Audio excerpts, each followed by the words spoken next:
All All right. right. Welcome to the YouTube part of the Scotchy Bourbon Boys. Now, we're going to try something new right here. Uh-oh. I am going to try, I did this yesterday. Well, at one point we could go live on Facebook. Right now we're recording on YouTube, which is fine. I didn't do that last night, but you saw the video that I posted that I did from the Zoom live on Facebook. Now, one of the weird things is I was like, why is it not getting any views? Because it just didn't seem to be picking up any views. Well, when I went live on Facebook, I hit it, and it was just when it went in, whatever, it was set for just friends. So it didn't matter. I was posting in groups and sharing in different groups, and even, unless you were my friend, it probably said you didn't have the right to look at this post, right? So I learned that tonight. So did you want to do some of it live on Facebook, or were you going to go live on Facebook? I wasn't planning on it, but obviously your videos are shared to our group anyways, for the most part. So if you want to just share it afterwards, but if you want to go live like on YouTube, I mean, feel free, however you want to do it. Well, I know I don't want to go live on YouTube. I have like 5 people that would watch. That's usually live on Facebook. Well, last night when I did the bottle chug, that's the one and only time I'm ever going to do anything like that. But that was like the introduction video for TikTok. So as of this afternoon, it had over 900 views, and I was like, 900 views on TikTok without ever posting at all. So I guess if you do crazy ass shit, you can get some views, right? Yes, TikTok is the preferred method of people my daughter's age. She's 17, so I don't know much about TikTok. I told her once I'm going to get it, and she said absolutely not. So I'm still without it. Well, I just keep being told that the way you get people over to the YouTube now is through TikTok. You do stuff like that. You put the link on, and then people will want to see more of what you do, not just your crazy stuff. It's how people get interested in what you're doing. Got it. Who knows? So I've been told over and over. So that's one of the things. Well, I'll just chug a bottle. Yeah, that was quite impressive. I did watch it. It's I'm like, wow, there goes a bottle of allocated toasted barrel that's just gone in one shot, man. Yeah. It tasted good. I can imagine it did. It did. It was and he's still alive. Yes, he is. Well, I know. I asked him this morning. Yeah, I like I said, right after I just went in and put my finger down. Yeah, what are you gonna do? You don't need to be dead, Yeah, exactly. Or I don't need to be needing a liver transplant next week. Yeah, or tomorrow. Right, exactly. So I figured that would, I did feel it a little bit, but not. I got it out. If you got it out quick enough, you probably didn't get enough absorbed into your bloodstream. So, thankfully, because you drank enough that could have really hurt you. Yeah, well, but then I had the earlier one at like 5 o'clock. I've never chugged a bottle of whiskey, right? So I had probably, I don't know, it was like a quarter or a little less than a quarter of a bottle of Jim Beam left. A fifth of a fifth. Yeah. So I just decided, hey, let's see what it'd be like. And I just was surprised. I was just like, that was easy. I even said it to my wife. She was recording, and I said, that's way too easy. And see, next week he's going to walk into a 2-lane road into traffic, and if that goes easy, he's going to walk into the interstate in traffic. Is what he's going to do. Yeah, but there it is. I got that forever. Jeff, you need to do this one next time. Yeah, for sure. the old big boy Eagle Rare 175. 1.75, right? I would say the hardest part about chugging it, though, is about halfway through, my stomach was full. Oh yeah, and it started because I kind of look and I'm just like, am I gonna be able to fit it all without But it went in. I gotta admit, I was really full. Yeah, I can imagine. It's, you know, there wasn't, it's 90, you know, it's 94 proof. So what is it? Is it 94? Yeah, it's 94. Yep, exactly. And so it wasn't bad as far as heat and stuff going on, you know? So, right. You know, it's something everybody's asking, and I'm like, I'm never doing that again. Just so y'all know, never doing it again. I got it down. I'm going to probably edit the video onto YouTube and, you know, put in, you know, kind of make it a little, do some, you know, what would you say? Enhancing of the video, and then oh yeah, there. Yep. So then I'm going to do a link and I'm going to say, this is Jeff. Jeff chugs fifths of whiskey. Don't be like Jeff. No, and I'll have a little disclaimer. Don't do this at home. Right. Make it fun. Yeah. All right. Yep. So I mean, we got together, and, you know, as far as we met through the common aspect of you don't actually run the Wisconsin Bourbon Club, but you're one of the main administrators for it, correct? I'm actually the founder. You're the founder? Yes, okay, sir. But did you have a partner? I do, but he's more of a silent partner. Okay. He's more of the kind of the financial aspect of things. Okay. So I founded the group back in February of 2020, right before COVID, of course. So it was at the end of February. So literally like 3 weeks before COVID shut down the world. Right. And then and we just celebrated our 2-year anniversary. So I started it up, and about a couple of weeks after I started it, I asked one of my best friends if he kind of wanted to be part of it, if it gets, you know, to be something that's, you know, gets bigger and stuff like that. So he kind of got us started, and he's more than a silent partner, but he helps with all the logistics and stuff. He owns a couple other businesses, so for him, the logistics of the website and doing all the stuff for merchandise, all that stuff, that's kind of his forte. So I'm kind of the face of WIsco, if you will.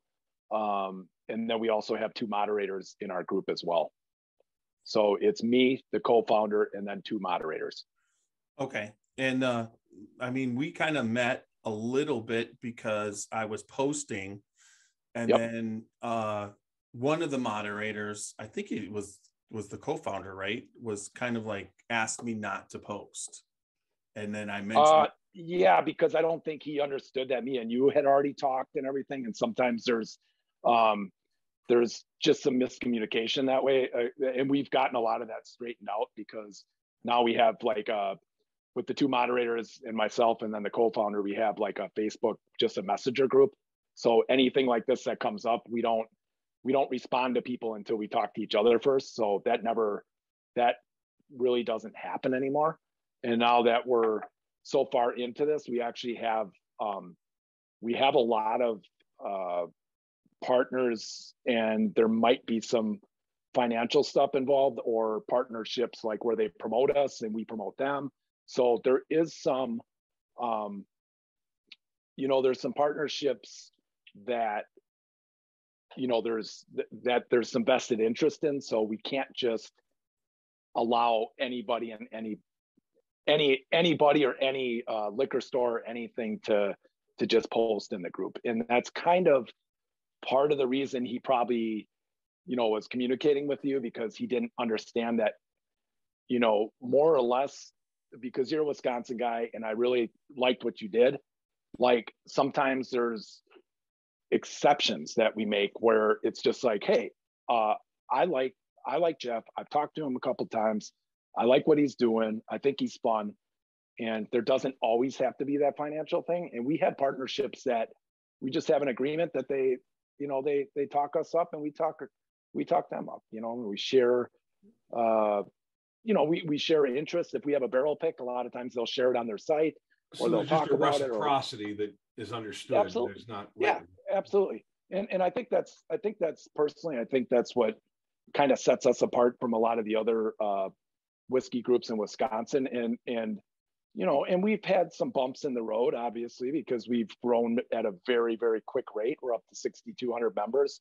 From my understanding, we are the largest whiskey group on Facebook in Wisconsin. So with that growth has also come some, other groups that have been doing it a lot longer that are, I wouldn't say jealous because that's not the right term, but it's just, who are these guys and what are they trying to do?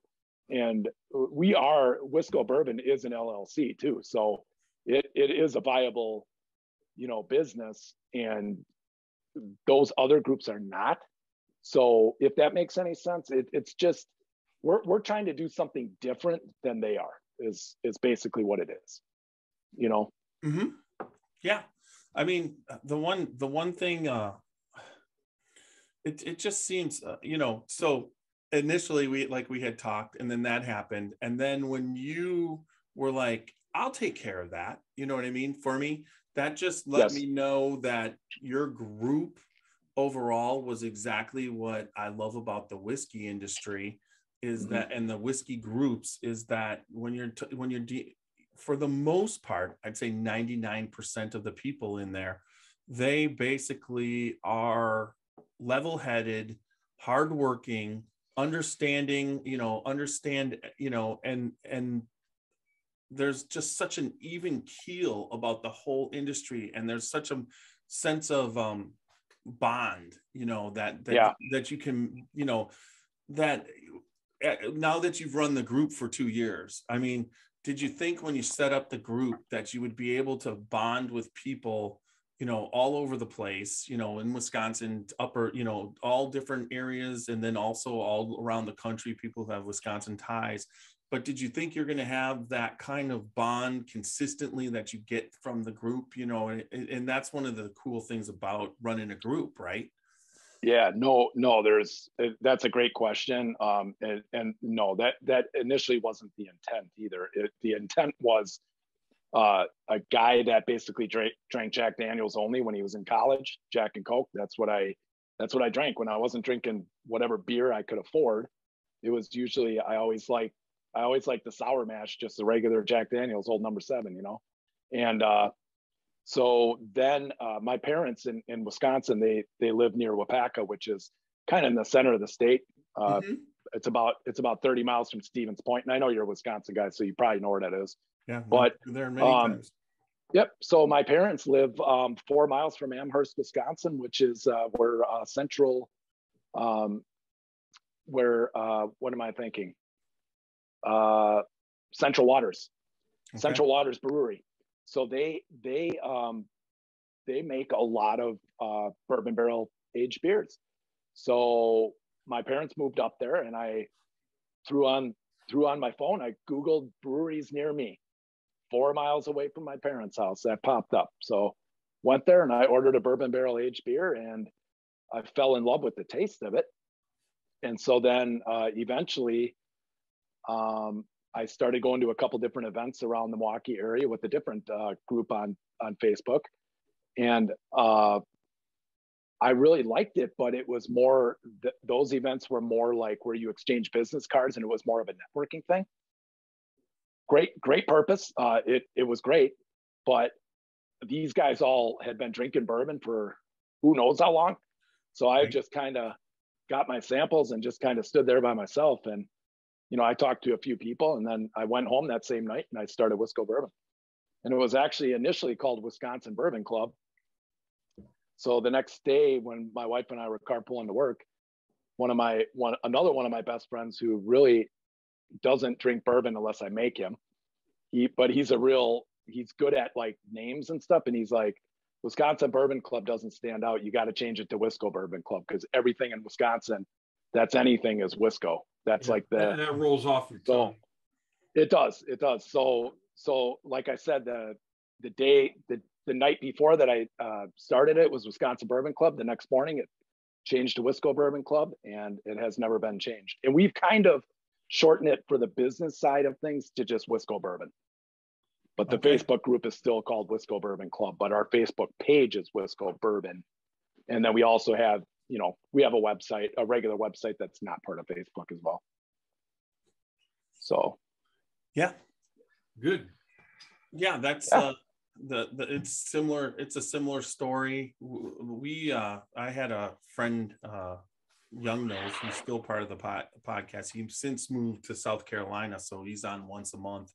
But okay. we worked together, and he's much younger than me. But you know, I actually bought a 50% off whiskey calendar, which had whiskey facts every day, 365 of them, and we bought that calendar, and it's what got us into whiskey because, you know, Michael Veach had tasting notes in there, and different, you know, Minnick had tasting notes in there, but they would 2 a week, they'd go through different, you know, they'd give you facts every day, but then they, you know, Johnny Walker Red, you know, Redbreast, you know, every single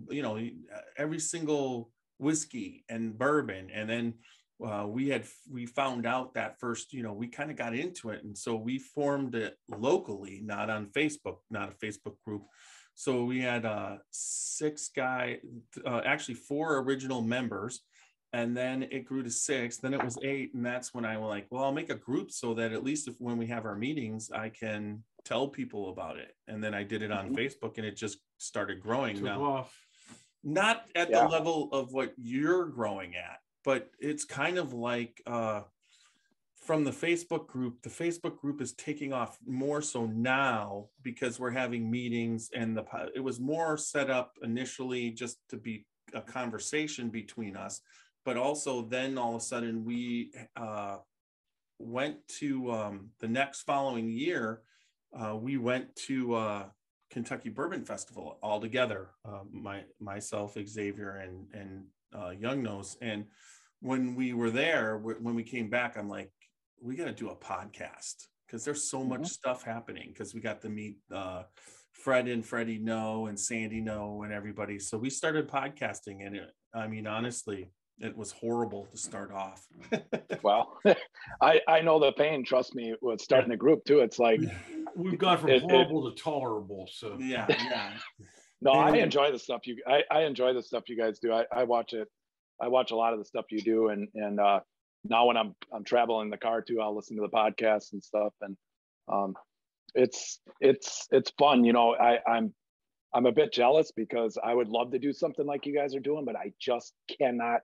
There's no way I could balance it. You know what I mean? With the group and the day-to-day operations is all me for WIsco. If a message is sent to WIsco, that's me that answers it. Nobody else, because our 2 moderators don't have access to that, and the co-founder doesn't know the day-to-day, like what's going on day-to-day, because there's almost never a day where I'm not talking to a distributor, a distillery, a vendor, or somebody's reaching out to me for events or something. So it's challenging to keep it all straight and then try to balance a family and a house remodel and my day-to-day job as well. So, but I enjoy it. You didn't need to sleep anyhow. So no.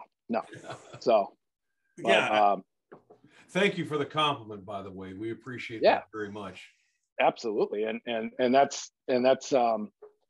that's the reason I just allow you guys to post in here. And the bigger we get, you know, it's going to just give you guys more exposure too. And I love Jeff's Wisconsin roots, and you know, COVID has you know, not helped us, you know, meet and stuff like that too. Cause I know we're going to, you know, I'll be coming through at some point down by you too. And you know, I'd love to come and stop by and have a pour with you. And next time you're back too, I know we were going to try to hook up a couple times when you came back to Wisconsin, but the stars didn't align for several different reasons too. So, but it's cool what you guys are doing, and you surely have met a lot of, you know, really influential people, and that's really cool to me as well. You know, a lot of really influential yet very congenial, cordial, just downright nice folks. It's been quite the trip in that regard. Yeah. And I will say that the majority of the people in our group are exactly like that, just like Jeff said earlier too. You know, we've recently had to do a little bit of house cleaning, but you know, you're always going to get people that are going to try to knock you down in some way because they don't like what you're doing for a number of reasons. Or they just have such miserable lives that they have to make your life miserable too. That is correct as well. So, I mean, and you guys, I'm sure you've experienced that, with what you guys do too. I mean, it's just, there's, that's just this world now. People want to play armchair quarterback, you know what I mean? And you got it. Sometimes it's tough because you take it personally, but when you have so many podcasts that you've done and all the people you've met, you can't let a couple people spoil what you've all accomplished. Absolutely not. No. Well, a cool part about running the podcast though, if someone does decide they want to be a little bitch, let's be honest. I can call them out on the pod. And the podcast, from the standpoint of YouTube, I'm not power. There's not a lot of power there yet, and we're working and we're doing things and we're adjusting and I'm learning. But as far as the actual audio podcast, it's to the point where pretty much if you're in a whiskey group or you're into whiskey, there's a good chance you've heard of us, at least heard of us, know of us. The same, what's really nice about it is that a lot of the distilleries now, when we walk in, they pretty much know who we are right away. So that's awesome. So kind of like, and you get that treatment. We have people who we've never dreamed we'd get to meet. Call us out and say, hey, you're the Scotchy Bourbon boys, when we're like down at Bourbon Festival or elsewhere. It's like somehow they recognize us. It seemed like this is kind of weird. The shoe should be on the other foot. We should be anxious to see those folks, which we are, but it's weird to get called out by somebody in their position. That being said, I can tell you that I think some of those places, they're down home people that started it. They, they're family members of second, third, fourth generation, whatever. Oh yeah. And you guys have met a lot of those people, and you know what? They all started somewhere. Someone gave them a chance, and they like just the real, genuine people. And I've been in a lot of industries in my professional career, and I've known a lot of good people. And what I'm in now, there's a lot of good people. But I have to say that this group of distillers and vendors and marketing directors and all the other personnel that we've had the privilege of spending some time and maybe sharing a pour with, I have yet to meet the first surly, unpleasant, I'm better than you person. There is nobody that's that way. Nobody. Yeah. Well, that just comes down to that to produce good whiskey, there has to be there's a work ethic involved there, because if you don't have that work ethic, in my opinion, this industry will cancel you out almost instantaneously. You have to have the desire to want to do it. Yeah, this industry is like a self-cleaning oven. That's right. If there's a lot of hard work that goes into it, and there's a lot of things you have to learn and know. You can't just wing it. So the people are hardworking individuals. They've some have come from nothing, some have come from 8th generation, but the consistency straight across is that they all have a work ethic, and they're all putting in that extra time, whether it's in the marketing of the boots on the ground, going around selling the product, or actually making the product. But overall, there's something always to do, and if you don't do it, you're going to get buried. So it just keeps them working, Yeah, absolutely. And you hear stories all the time of somebody that started in the warehouse rolling barrels, in the rick house rolling barrels, and then the next thing you knew, they became higher and higher and higher, but they started at the ground floor. And those people seem to be extremely successful because they know all the roles and they appreciate everything because they've been there, done that. You know what I mean? And they're really bought in to the entire process, and they have a lot of respect for each individual process as it makes up the whole of what it is. Right. And they can tell anybody what needs to be done because they've done it all. And that's correct. Just, you know, and it's, you know, Freddie, Fred, they all came up the same way, working all those different lines, you know, the bottling line, and they weren't just given the job of master distiller. They basically learned the whole business, you know, from when they were kids. Same thing, the distillers that are at the craft distilleries. I mean, their love of this drives them. And then they also know that if they weren't driven, then it wouldn't be working, and then eventually they wouldn't have a job. Yeah, so they it can seems either like they can either be driven or they can be run over. But it's just but yeah, absolutely, and I 100% agree with that. And guess what? You know, when you're driven, and you know, with being driven, I think there's a lot of passion that's usually involved as well. People feel that they want to be part of something. That's whenever people come to our events and I get to meet people and we do barrel picks and we include some of our members, that's when you know, I've met people I know for a fact, regardless of what happens with WIsco Bourbon, I'll be friends with them the rest of my life. Exactly. There's no doubt. You know, and that little tiny circle that started, that I've met people, you know, it's growing. It's not growing leaps and bounds because there's, you know, you have to find the right people too that have the share, you know, the same, and I have a lot of people that help promote WIsco that just because they believe in what I'm doing, not because I'm paying them or anything else. You know, they just want to be, and for that help, I reward them with having them come over for pours when I get allocated bottles, or taking them on barrel picks, or, you know, and that's all they want. They don't, and they don't even ask for that. It's just out of like my thanks. I'm like, hey, I'm doing this barrel pick. Do you want to be part of this? And you know, we just did a couple barrel picks up in New Richmond. The distillery is called 45th Parallel, and they're up in New Richmond, and that distillery also distills all the J. Henry products. Right. So we went up there and did a couple barrel picks. I think there was 16 of us that went up there.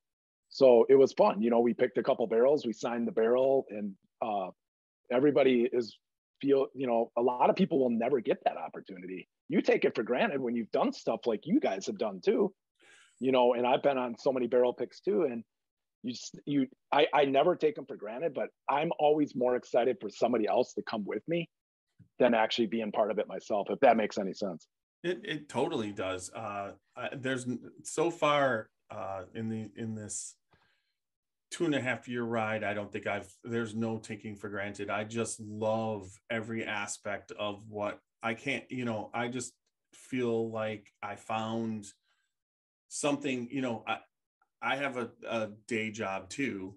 And then I come home at night and I've taken this to a level where it's definitely a ton of work, but it's so much fun for me. It's not work. It's just my hobby, even though I'm doing it like a job. You know, I'm putting, sometimes I'll put an extra, you know, I got 45 hours at the one place and I'm putting another 35 a week in here on the weekends and everything, you know, and like you, all the YouTube editing, all the editing for the audio podcast I do, and the recordings, I do all the scheduling, and then I do the meetings, and then I'm starting to get tastings where, because I've got the executive bourbon steward, you know, I'm starting, and I put that out as far as I am offering tastings, and that's starting to go too. So it just, you know,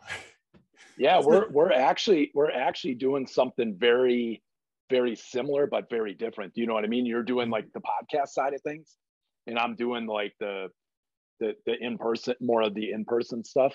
Right.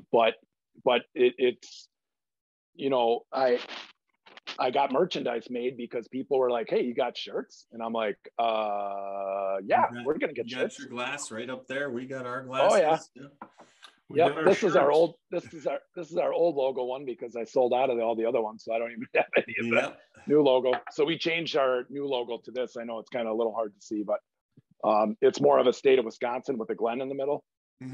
So it's a lot more. This was kind of just in the very, very beginning. I know it's a little hard to see, but yeah, we can see it. Yeah, kind we of see see it. So nice.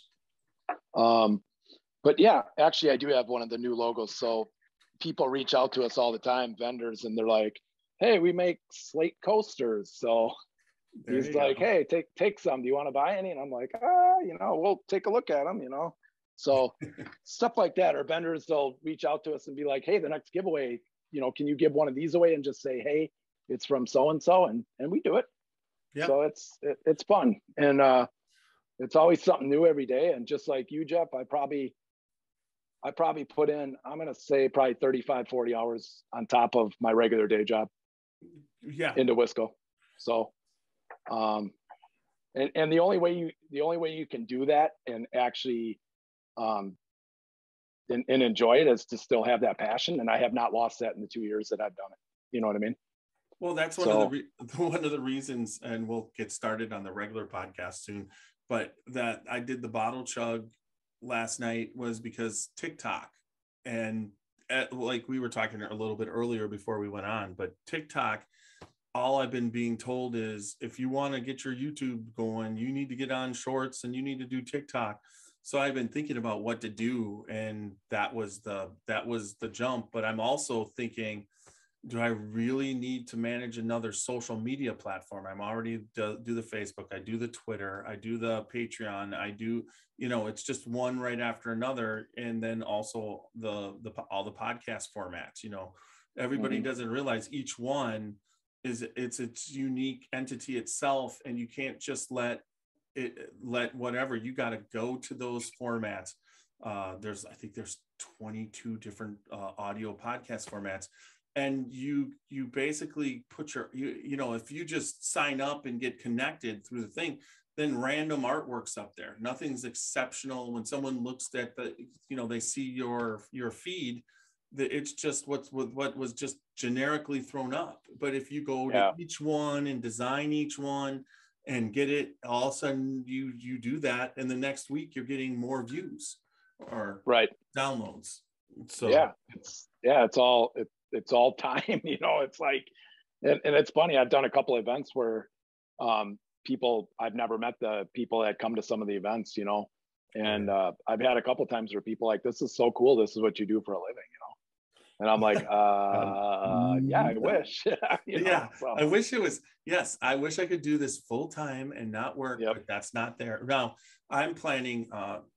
I'm 57, so I'm looking forward to I want to do the 5-year plan at about 62, where this is running full out, and then just retire from one job and just do this full time. So that's the goal. It's real. I think it's very realistic the way things are going for you. And I'm 45, so I got a little ways to go, but I'm enjoying it. And it's amazing how many people in our age group, I would say 40 to 55 to 60 are like, this is their wheelhouse. You know what I mean? So it seems to me, but it's amazing how many younger people come to my events too, in their 20s. And I'm like, how old are you? I'm like, shouldn't you be drinking White Claw? No, or something like that. That's where you respect the shit out of that guy, because I'm the same thing. We have some younger people. My son is 23. His friends, a couple of his friends, really, I've been doing, I was practicing doing flights for them and different things just to get them into the, the aspect of whiskey that's not just getting shit-faced, and correct. And it's a couple of his friends really enjoy it. And then when I'm out in line at trying to get some allocated stuff, there's always a 30-year-old or a 31 or a 27. They're out there. Nick's a member. He'll be 34 here in 5 days. My oldest son. Yeah. Okay. Yeah. Well, I know it's awesome. So it's amazing. It's the span, and you can just tell somebody who's younger when they understand it. It's really kind of cool. They're just into it fully. So absolutely. I'll just talk to them, and that's all you got to do. Some of when we were at Kentucky Bourbon Festival this past year, handing out cards, the 2 months that followed were just insane how many people were listening to the podcast, because you those cards and they get back and they're like, hey, I might try this, and then you pick up a bunch of people and it just keeps steamrolling. And That's awesome. Of podcasts. Yeah. Speaking of podcasts, let's get this one started. The show on the All right. That was a pretty good extra for you. Real good extra. Yeah. Yeah. Well, I appreciate the time. Definitely. Obviously. No problem. Back at you. Yeah, we'll when we do this this part of the podcast, we'll do a little bit more streamlining as far as promoting, Sure. WIsco bourbon. Yeah, I'll let you kind of run the show. I'm just kind of your guest. So. Well, we got 2 more whiskeys to taste, and sure, we'll go from there. I do gotta grab my Larceny barrel proof down. That's not even opened yet. So. All right. Well, I'll start it while you get it. All right.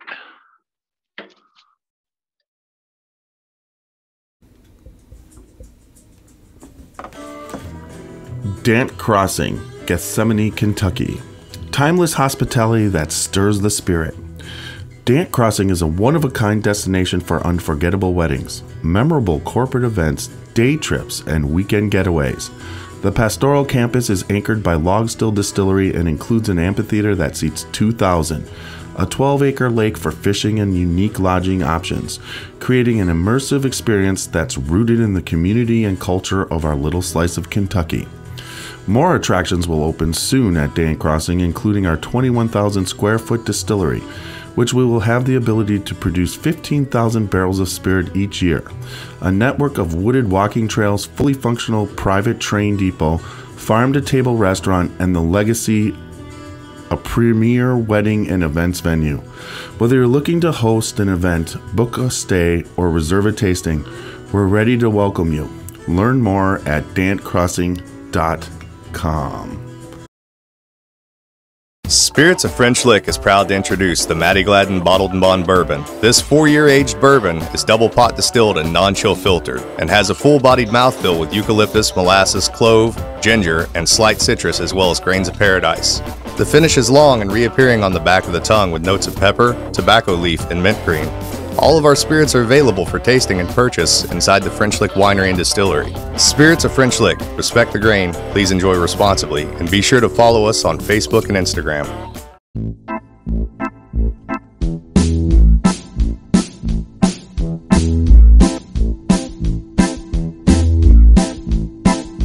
Oh, show me the way to the next whiskey bar. Oh, don't ask why. Oh, don't ask why. Show me the way to the next whiskey bar. Oh, don't ask why. Oh, don't ask why. For if we don't find the next whiskey bar, I tell you we must die. I tell you we must die. I tell you, I tell you, I tell you we must die. All right. Welcome back to another podcast of the Scotchy Bourbon Boys. We have a special guest tonight from WIsco Bourbon. Let's let the contestant state his name for us. Let the contestant state his name. My name is Josh from WIsco Bourbon. There you go. Name is Welcome, Josh. Thank you. Last name what? Let's get this clear. It's pretty easy. Charleston. Yes. Charleston. Hey, there you go. So Xavier's asking me what your name is, and I'm like, it's Josh Charleston, and then I'm like, that's where Young Nose lives, in Charleston, South Carolina. But and that association that the brain cells didn't stay glued together. Well, but it's like I know, but it's just like lately, it's definitely gotten way worse after my hell November with. It's just like my memory's gone to shit after COVID, but there's a lot going on. Yeah. So definitely, the thing is about memory, I explain it like this, and you'll get onto this if you haven't already experienced it, Josh. Your memory is like that, your mantle with the bookshelf up there. And as you go through life, you're putting book after book after book after book after book to the point where it just gets full.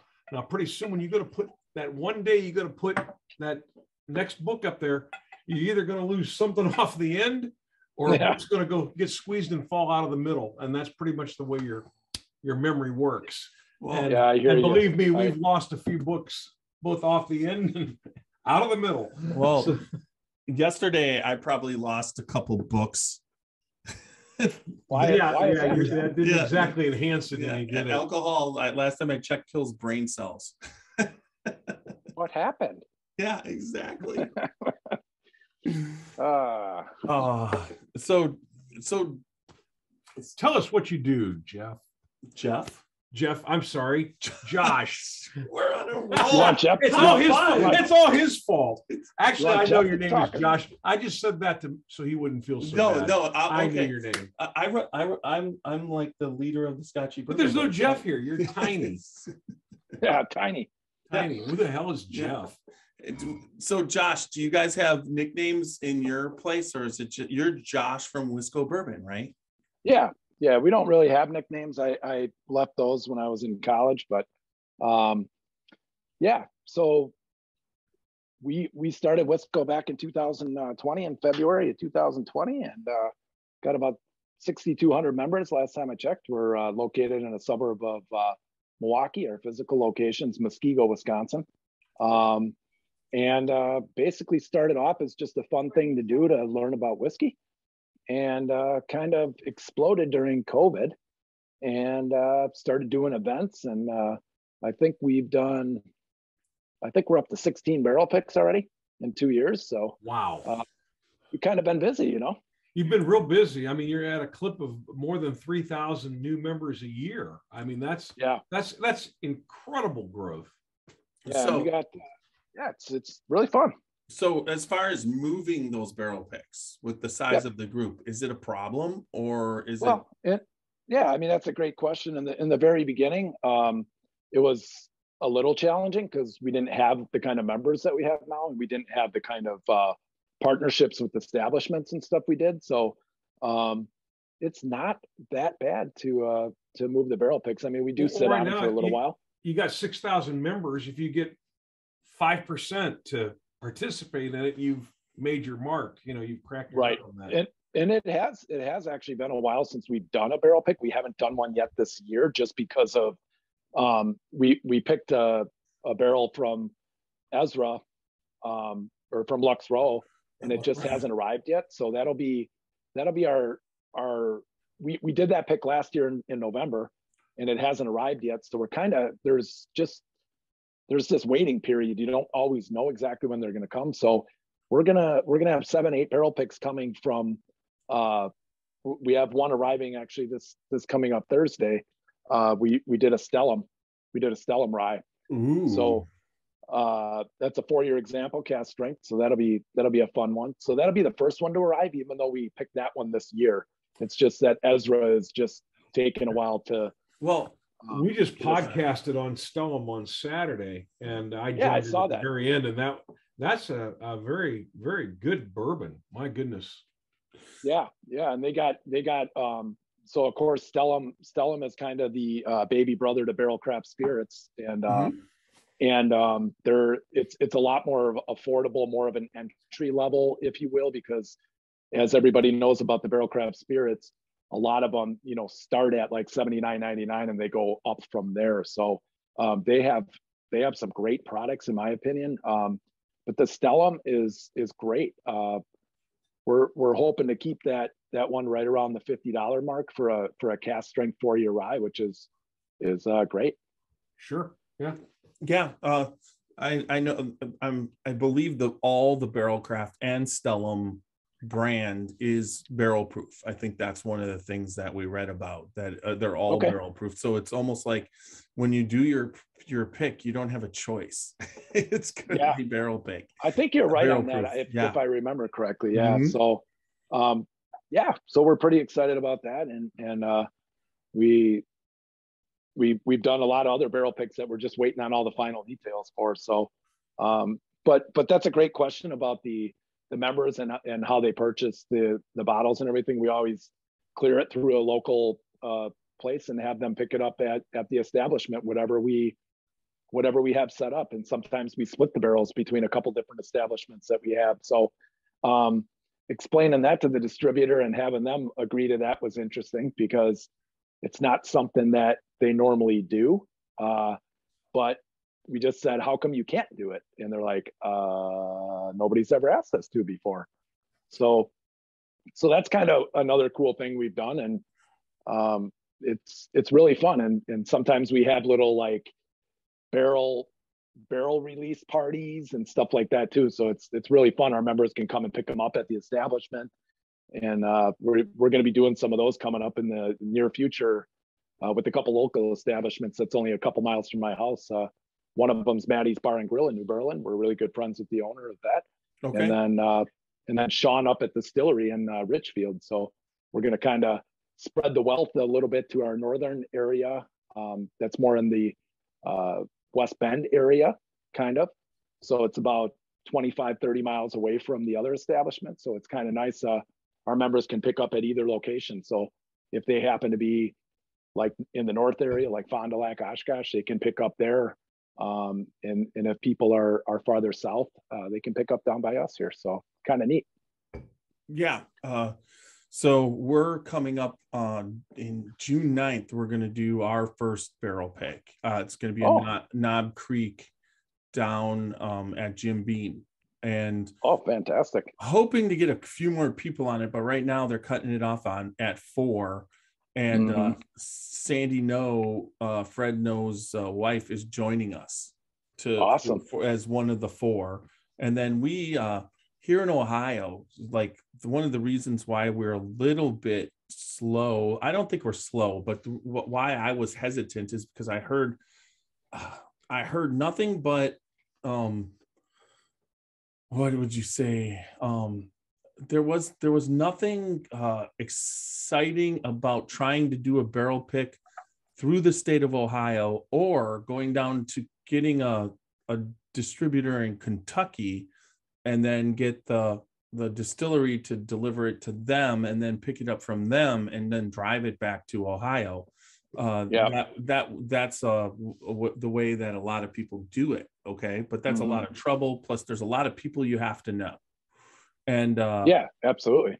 But Ann Dimmick, who was working at Watershed Distillery, which is a distillery here in Ohio, down in Columbus, about 2 hours from us, which we've partnered with, she left and went to Ohio OHLQ. It's what it's called here, and basically has helped me, walked me through the plan to do something that everybody told me you couldn't do.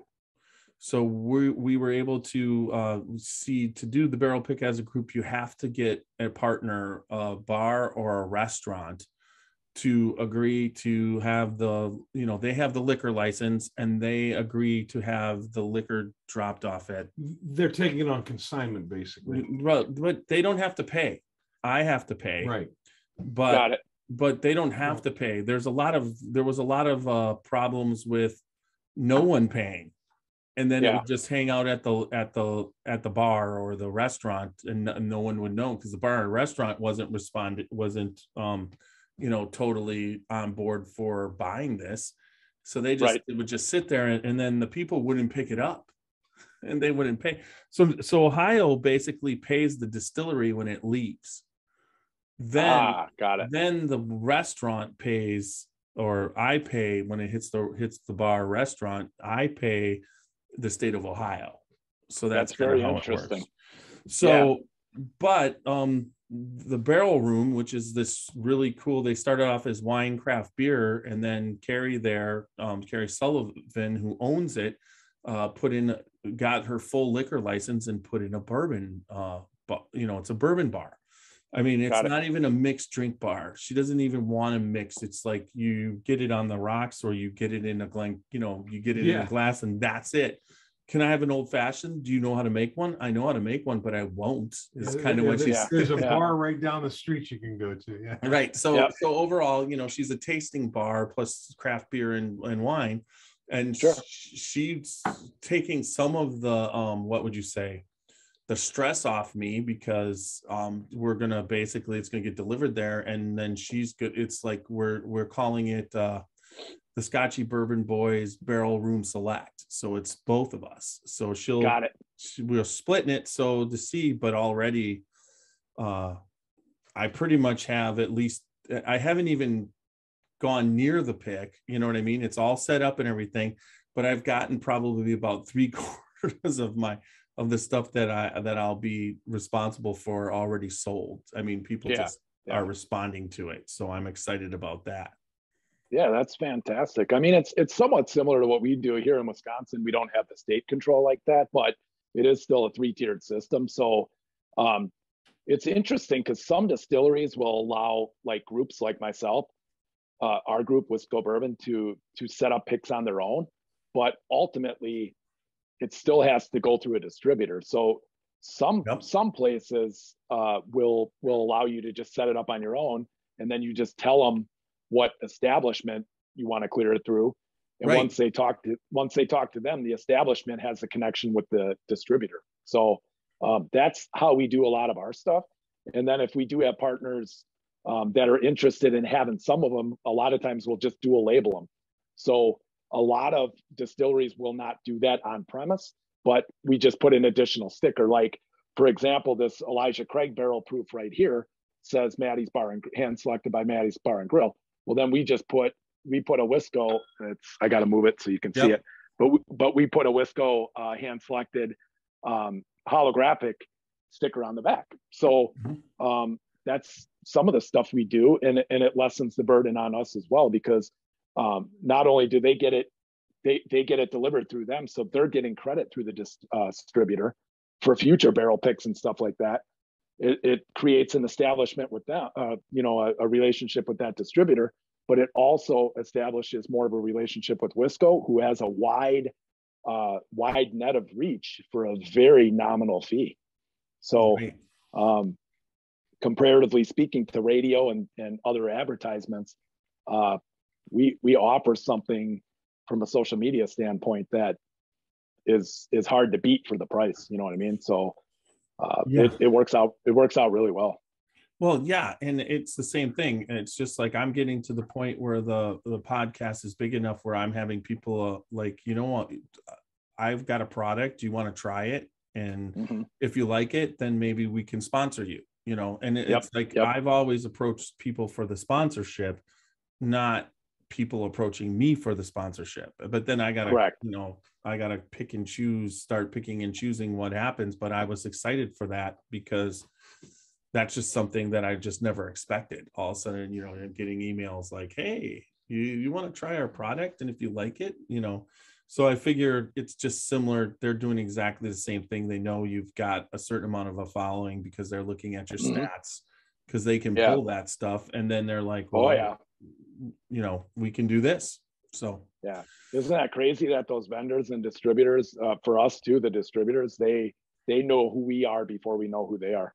It's interesting here.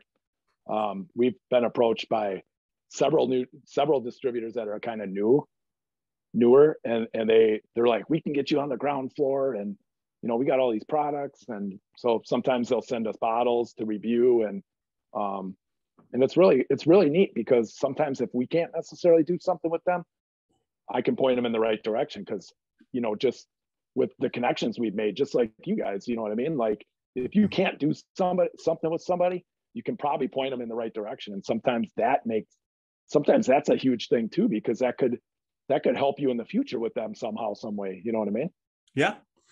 100%. It's all about, I don't know how much I can say is that all the times I've just gone and done something because my gut said, you need to get up at 6 o'clock and get in this line, or you need to get up and do this, or you need to go here, or you need to go there. And it doesn't seem like there's anything there, but all of a sudden you walk away from that event with a huge connection that allows you then later on to, you know, keep going in the right direction. That's for sure. Yeah. We met a YouTuber, he's bourbon judge on YouTube, and he's out of Connecticut, and we met him at Bardstown Bourbon Company. We were just doing a tour and met him, and he was in the gift shop, and he's like, oh, where are you guys from? And he's got a pretty big following on YouTube. So you know, he started following us. We've emailed back and forth, and he's like, if I'm ever in the area, or you guys are ever out here, you know, Super nice guy. He was there with his wife, and just a genuine person. And we met a bunch of people and standing in line at Heaven Hill, hoping to get an Old Fitz. And they joined our group, and that's the kind of connections, one turns into 3, turns into 5, turns into 10. So our growth is somewhat similar to yours. It's just like we were saying before, it's just in a little different way. You know what I mean? Yeah. There's no doubt. And it's kind of like, sometimes I have to wrap my whole head around that. If I look at everything as separate. Okay. So let's say we do a YouTube video that also is on Facebook, and then also it was part of the podcast. Okay. So it's been put on Facebook, YouTube, Twitter, whatever. Yep. And I always look at my views on YouTube, and then I look at my downloads on the podcast, and I look at what's happening with Facebook, and it's all separate. But in reality, the Scotchy Bourbon Boys, or your group, it's not separate. It's kind of like, okay, you got 1,400 here, 700 here, and another 45 on YouTube. You got, that's 1,850, not separate. You know what I mean? It's right. Not separate. It's the pull. And that's how, I got to remind myself when we're marketing ourselves to a distillery or whatnot, but it's usually not a problem. It's like I've made so many good friends. Like Mellencamp said, you can count your friends all on one finger, and that was your good friends. And yes, I had 2 or 3 really good friends before this, but now I have at least 50, 60 people I've met that are just solid people. They're just good people, and that's the one thing that bourbon and whiskey and everything does. It brings people together for good times and relaxing, but also getting stuff done and networking. Yeah, I 100% agree with you. I couldn't agree with you more on that. It's great that way, for sure. So what do you got coming up as far as events? Tell the people, where are you going? I mean, it seems like we're kind of maybe get lucky this year, because a lot of this stuff has lightened up, and there's not a lot, and so we can actually maybe go out and do stuff without being handcuffed. Sure. And I can tell you, where I live in Waukesha County, and it's basically in the Milwaukee area, but I'm in one county over from Milwaukee County, and Milwaukee County's been, they're loosing and everything now with COVID, but Waukesha County, where I actually live in Muskego, has been like wide open for a year. So they didn't follow, they just didn't follow a lot of this stuff. So in the beginning, when COVID happened, I mean, we couldn't do a whole lot but build the group, so it was real easy to start planning events and stuff, because people were so ready to just do something that when we were planning the events, it worked out pretty well. But we've done everything from sit down dinners to we've done a barrel craft spirits event. We've done Weller events. We've done Blanton's events. We've done E.H. Taylor events. We've done Woodford. We've done, I'm trying to think what else, J. Henry events. We've done dripless events. So sometimes they're just tastings. Sometimes they're dinners with the tasting. We've done stuff at J. Henry's distillery. We've done a dinner at Dripless Distillery in Baraboo. And so we've done, I think last time I checked, we've done about 55 or 60 events. Nice. Yeah, definitely. So, the events around here lately have been taking off by, they're being run by a lot of local restaurants or restaurant bars. So we got a couple that are starting, and me being or doing what I'm doing, it really comes down to, I'm going on vacation next week to Florida, and I know that one of the local restaurants, high-end fine dining restaurant, they are also known for their bourbon. they basically contacted me to come to the event. It wasn't like they were comping it or anything, but they went out of their way to tell me they still have tickets left. There's a couple tickets left, and I should, they wanted me to come. So I was just like, I would have come. I found out about it early on, but I'm not going to be in town. So it's one of the cool things or nice things about when you run a group. It seems like a lot of this stuff, even outside your own group, people are looking for you to come and be a part of it because they know what you're already a part of. Yeah, I would say that does happen with our group too, more or less for us, because we facilitate events. So if somebody contacts us and asks us to be part of an event, it's always, we want to pick everything that's going to happen. And we say, we'll roll in with an entourage of about 50 people that are going to be buying everything you have around. So we have that pull, and that's been like extremely helpful to places, especially during, when stuff was kind of tough. Because we can roll in. If we have a dinner event, usually it's about 50 people that we roll in with. And I would say 98% of our events sell out. So we handle all the ticket sales, and then the place supplies the bottles for us. So first of all, we have to talk to them and say, hey, can you supply the entire E.H. Taylor line? So like E.H. Taylor small batch and E.H. Taylor single barrel. And if we're doing the rye and then the barrel proof, it all depends. Sometimes we do 3 pours, sometimes we do 4. But first of all, that's the first thing we do, is establish what bottles they can help us out with. Right. And then once we establish that, and we establish what those bottles are going to cost WIsco, it's basically, this is what we need for a setup, and we'll run the entire thing. So Dan and I come in. I do the majority of the speaking. Sometimes we can get a distillery rep in, or sometimes we can get a distributor rep in.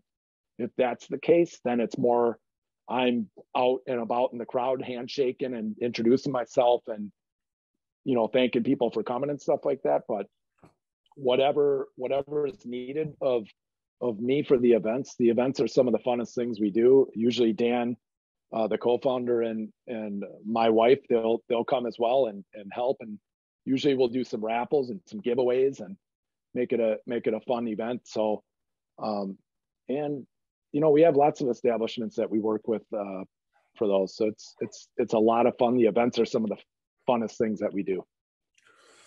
Yeah. Nice. We had a February meeting in 2020, and my next meeting for March was going to have Lou Bryson, who's the whiskey writer. He wrote Whiskey Masterclass, and he basically lives in Pennsylvania and was going to go on a book signing tour to Chicago, and he was going to stop off at our meeting, and he was going to sign books. I had like 30 people coming, for that meeting, and then everything was shut down. He didn't even go on his book tour, which I felt bad for him, because it's a wonderful book, and I had him booked. But then I also had Peggy No Stevens, who, if you know who she is, she writes, she's a writer. Also, she heads up Women of Whiskey, and she's out of Louisville. And I had,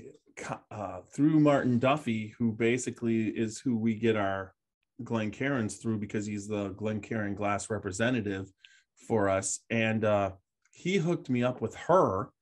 And Gervasi is a vineyard and,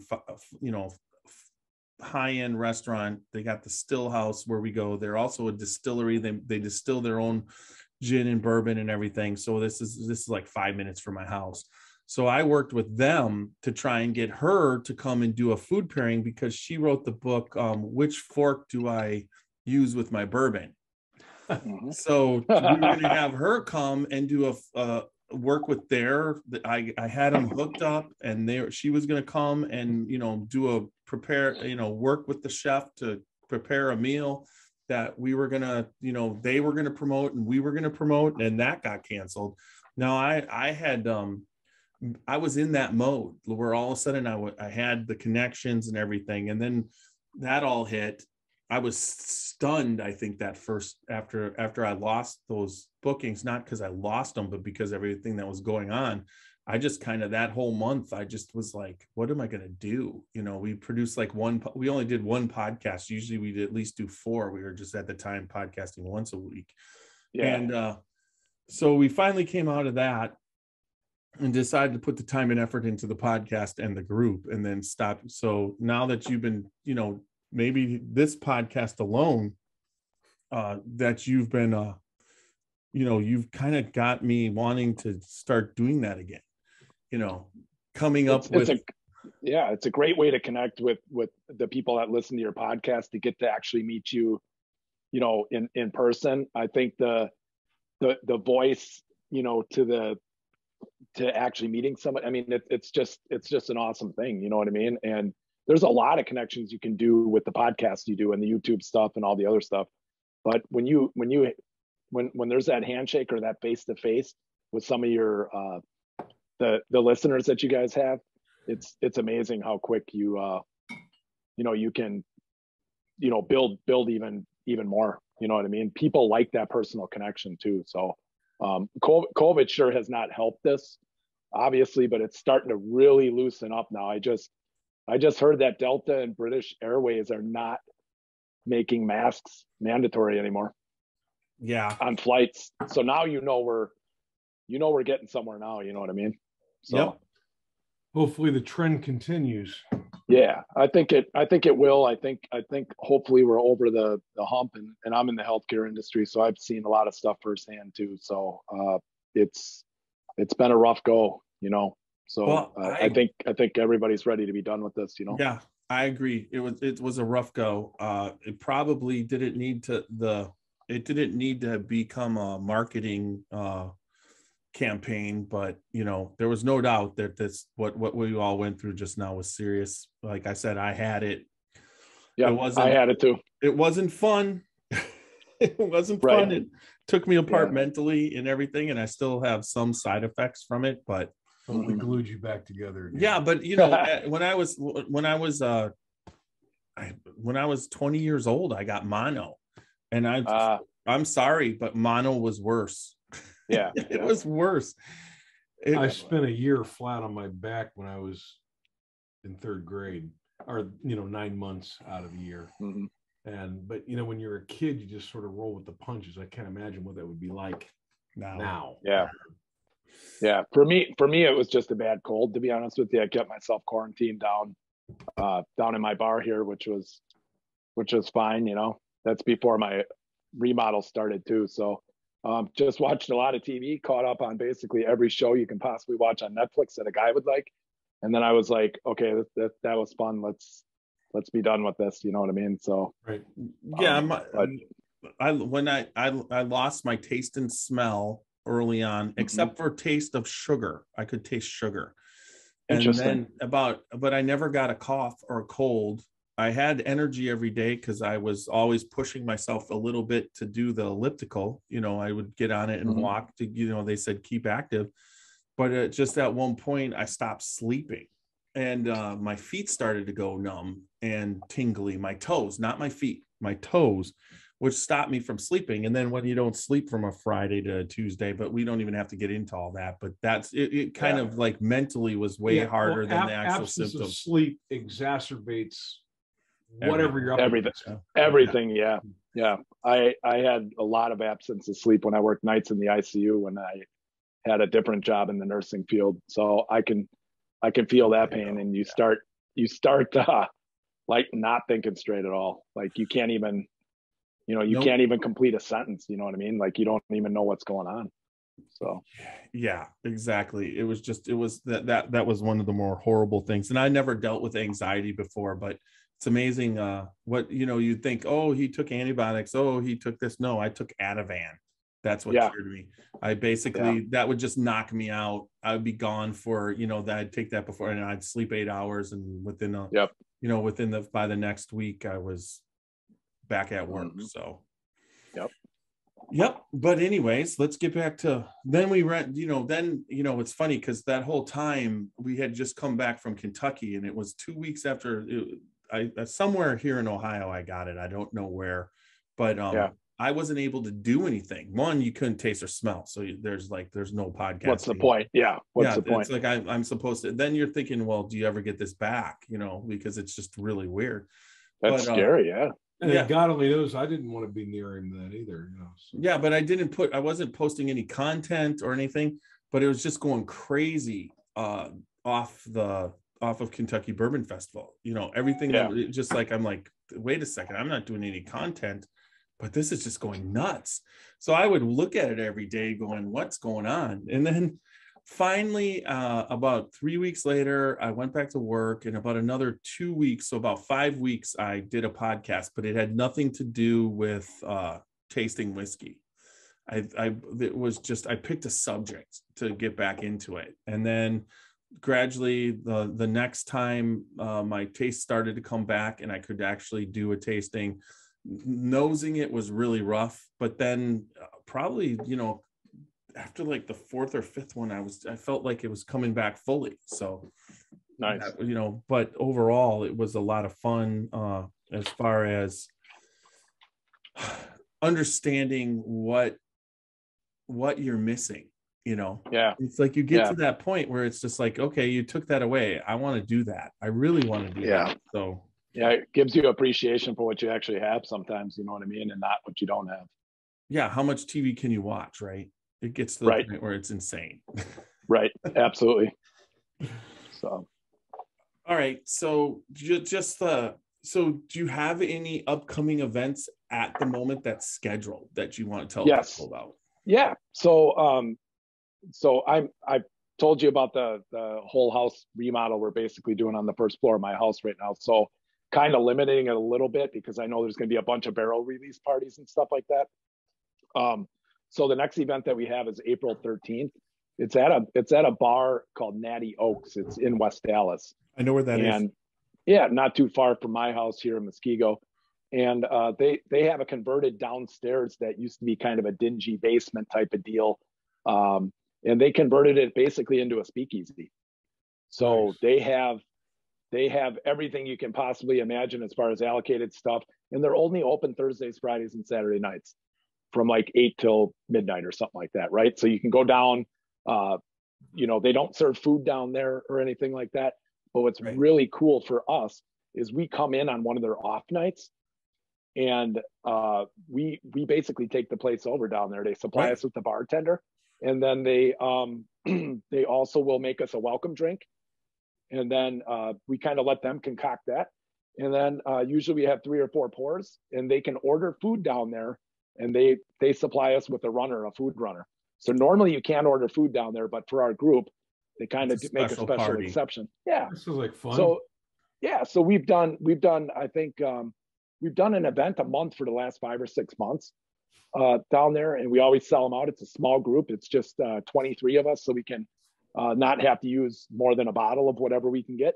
And they supply us with some really good bottles, and we usually do those events 3 or 4 1-ounce pours with a welcome drink for $40. I mean, it's pretty hard to beat.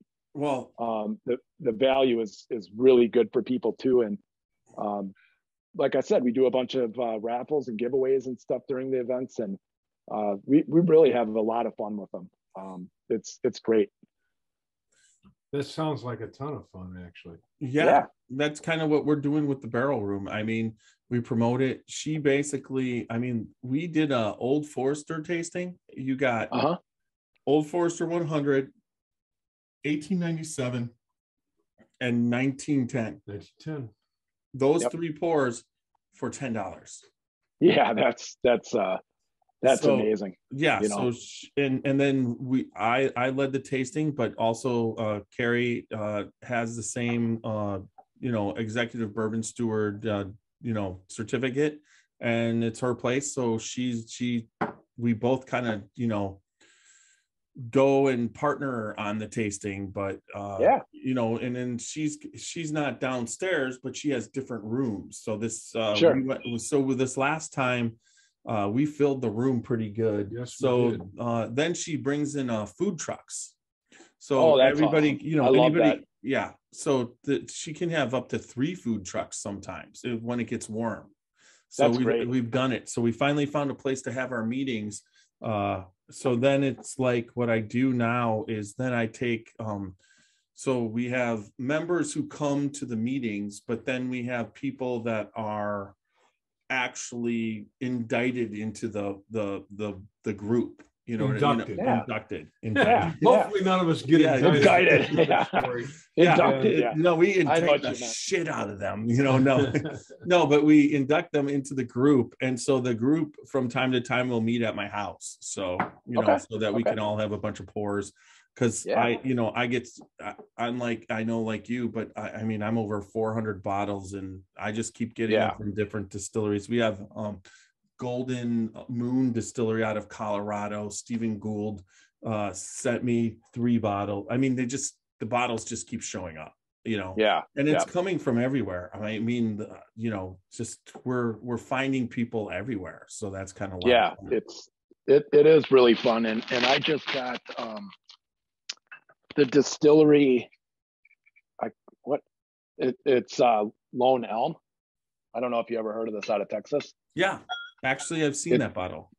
Yeah, it's you might have posted that. Yeah, I did. So they sent me the bottles, and they're really, really, really good. It's out of Fort Meade, Texas, and it's really I was pretty impressed because I've actually still to this day I should have tried Garrison Brothers, but I just haven't yet. So it was the first thing from Texas I ever had, and I thought it was pretty good. So, it's fun when they send you bottles. That's cool. Well, Stephen Gould is the master distiller at this place. He does Gunfighter, bourbon and rye. They're double barrels. But you know, I'm talking to him, and he's like, "Well, I'm on all the boards," and I'm like, "What?" And he's like, "Well, I'm on the American Whiskey Board, the AWI American Whiskey Institute. I'm on." 3 different ones in America. Okay. He's on the spirits for San Francisco, you know, San Francisco. Yeah, the one. But he's also on the world. He's on the World Whiskey Board.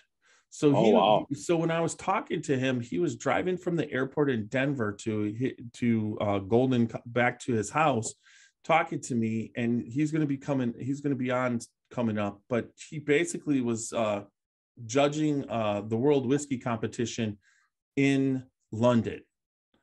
Wow. So, and he was just telling me how he knows all the Taiwanese distilleries. Is like in Taiwan, there's only 3 distilleries. He's like, and one distillery ages this way, and another one, he goes, so he basically knows which whiskey he's tasting from which distillery based off of color. And, you know, he's just telling me all this, you know, and then I'm going, how the hell could his whiskey even be close to bad if he's on all the competition boards, you know, judging the competitions? And I'm just like, and I had no idea, you know, when he started telling me what he's doing and everything.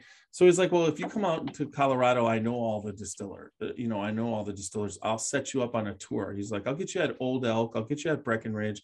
You could come over to Golden Moon. And he named like 4 other Colorado distillers that if I get the hell out there, basically it was like it'd be a 2-week trip, and I would never stop being at distilleries. I'd be having to bring a cot and sleep over at the distilleries. Yeah, and just hire a personal driver the whole time too, right? Yeah. Or just Uber. Right, there you go. So yeah, it's just amazing, isn't it? Who you meet just by running a whiskey group or, you know, podcast or whatnot. So I mean, my favorite thing is to go to these distilleries. It's just unbelievable. But then to be able to just have the backroom access that we've been getting, you know, just to, you know, Aaron Harris is the master distiller at Watershed. We just Jade Peterson, master distiller at Kentucky Artesian Distillery, who distills, you know, Ocean. talking to them, Aaron's like, I mean, every single time I see him or whatever, it's just like I'm hanging out with my best friend. He's just such a great guy. What would you consider non-disconcerting? I mean, he just is like, well, do you want to taste this rye, this 5-year rye out of this barrel? And I'm like, yeah. Yeah, we did one of only 2 barrel picks of Jefferson very old. There you go. Single barrel. And it's delicious. Did you get to meet Jade? No. I only met somebody from the distributor here for Jefferson's, but they did a pretty cool like release, and she came and talked about everything, and it was pretty neat. Through now that I know how this goes, I was introduced to the Beam Some Tory wrap. Okay. And talking with him, well, he's like, you have a no on your guest list. And yeah, Sandy, no. And I'm just like, in that, so she's Freddie's mom, and then Fred's wife.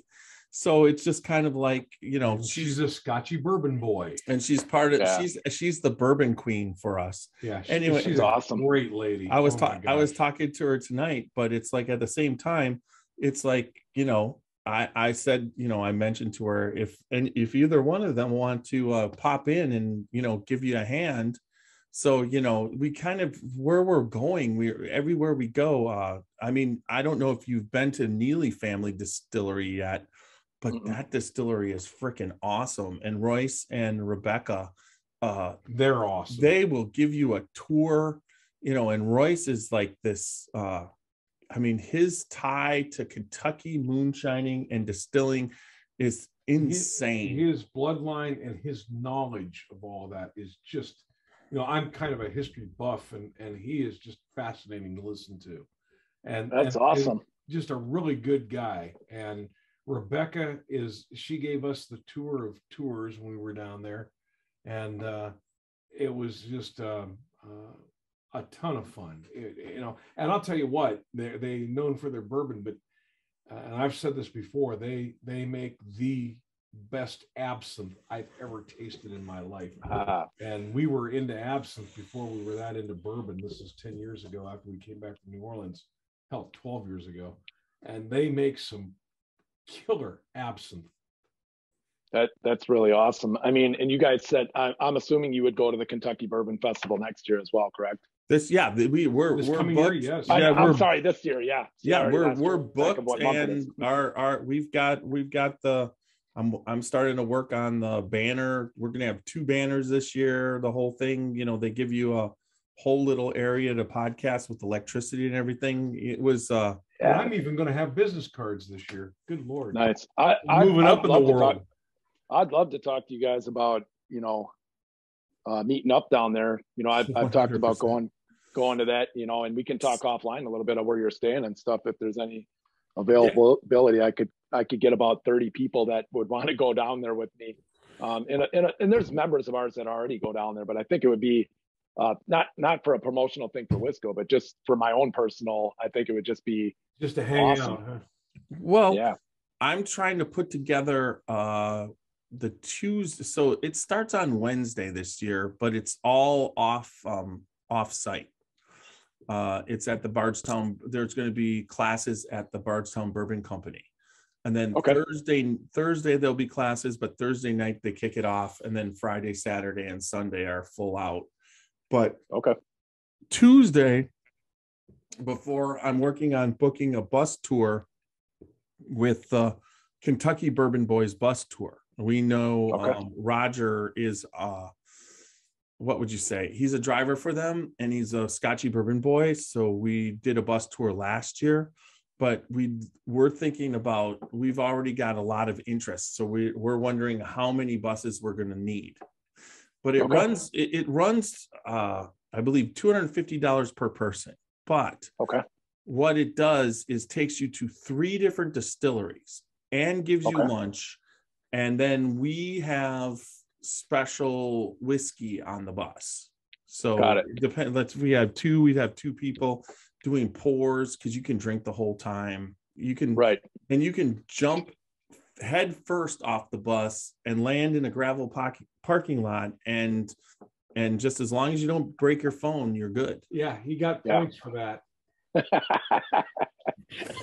we were like watching him. It's like everybody's like sucking air, and oh my god! Then when we saw he was okay, we were laughing our asses off at him. Yeah, you know, I deserve to laugh, get laughed at. But one of the cool things is that the Maker's Mark was supposed to be the tour, and I've taken that tour. You get to dip, and then the grounds are beautiful, and I mean they take you to like the printing presses there. I mean the tour is just a fantastic tour. Okay, so I'm thinking that tour is going to be the best. Well, it turns out that day it had record rainfall, inch an hour. So you know, like cars were being washed away and everything, and so we go there. And it had stopped raining on our way there because it had already done some flooding. But while we were there, it started raining again. So we missed the whole grounds tour. They didn't take us. They just stuck us in the tasting room and then took us to dip the bottles. So it was kind of a disappointment. But then when we left, we ended up going to we went to lunch at Talbot's in downtown, Bardstown, which was really cool. Place. I really like that place. That's neat. That and Mama's are about the two coolest. Mammies. Yeah. Mammies. Yeah. And I did go to, I also went to the Blind Pig, I think it is, that speakeasy. Yep. Mm-hmm. And then I also went to that brewery that they have down there somewhere, and they had good food too. Yeah. The brewery was that last year? Because that just opened. Yeah. Yes. Yep. I was there. We were there in November. For that when we went down to Lux Row. Yeah, so then we go to preservation and Matt Jackson's there, and so we got the actual master distiller leading the tour. Yeah, and he went into detail on everything. He took us to everything, showed us the grinding his corn, all that kind of stuff, everything. He just went through and did all that stuff. And it was like, so Roger was the driver and he let us stay there as long as we could. Then we go to Bardstown Bourbon Company, and we know Greg Schneider, who produces Chicken Cock whiskey. He's a really good friend of us. And he's coming up here in May and going to do something with us. Oh my God. You will learn. That guy is phenomenal. And he is a great guy. A great person. Yeah. He's a great I'm looking forward to meeting him. You won't be disappointed. Greg is so incredibly generous with his time and knowledge, and you learn so much every time you spend any time at all around him. Plus, he's just a likable, fun guy. Yeah, you'll love that. Yeah. I'll talk to him about it. See if he can do anything good extra for you guys. Yeah, I appreciate that. That's awesome. Yeah, he definitely. So he let us taste all. He took us behind the scenes. First, I asked when we got there if he could get us into the spirit room, the spirit library. And the spirit library at Bardstown Bourbon Company has pretty much all those bourbons on shelf. And the you Dufties and all that for purchase, right? So you could see original Chicken Cock. I think that was $180 pour. And there was a $2,000 pour, and there was like some pours that, so we got to go in that spirit room, and then he took us through the tour, and we've been on that tour with him, but everybody who was on the bus tour hadn't. But then in the end, he took us down into their lab, and he let us taste the whiskey that he's laid down and the different levels and where it's various at. Stages, Right. Fascinating. And we got a dissertation on, casually but very concisely presented what goes into his barrel selection. And that will make your head explode. It's just unbelievable. And you'll really enjoy Greg. Yeah. Good. I'm looking forward to that. What he's trying to do is freaking awesome. What he's doing, going through it. So we'll go over quick. You've got the Elijah Craig 18 that you're pouring right there, right? Yep. Yep. And then we had that. And then we did the second pour was the Larceny Barrel Proof. Which one is that for you? This one's A121. Yep. We're on A121 too. Okay. So, perfect. Yep. And then the last one that we were sipping on was the Elijah Craig Barrel Proof. Yep. And this was our particular WIsco bourbon, Maddie's Bar and Grill single barrel we did about a couple months ago. Yeah, this is B520 and it was 127.2. Okay, so that's a little hotter than this one. This is 123.3, and this is a 10-year version.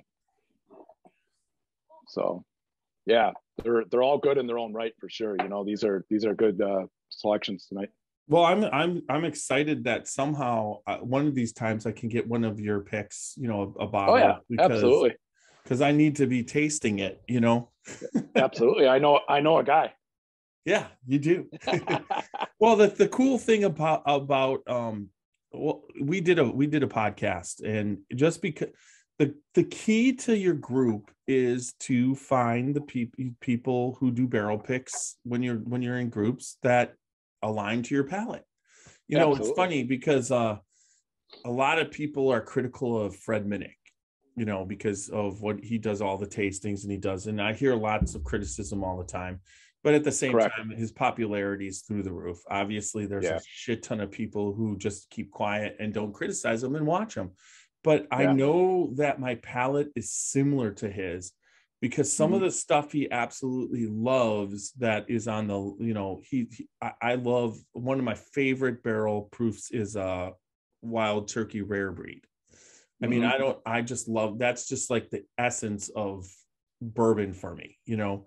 It's full bodied, it's so much caramel, you almost could pour it over ice cream, you know. It's just like, it's caramel, and you know, so you just pick people in the industry that like what you like, you know what I mean? Right. But you gotta it's so much fun to experiment, you know. It is.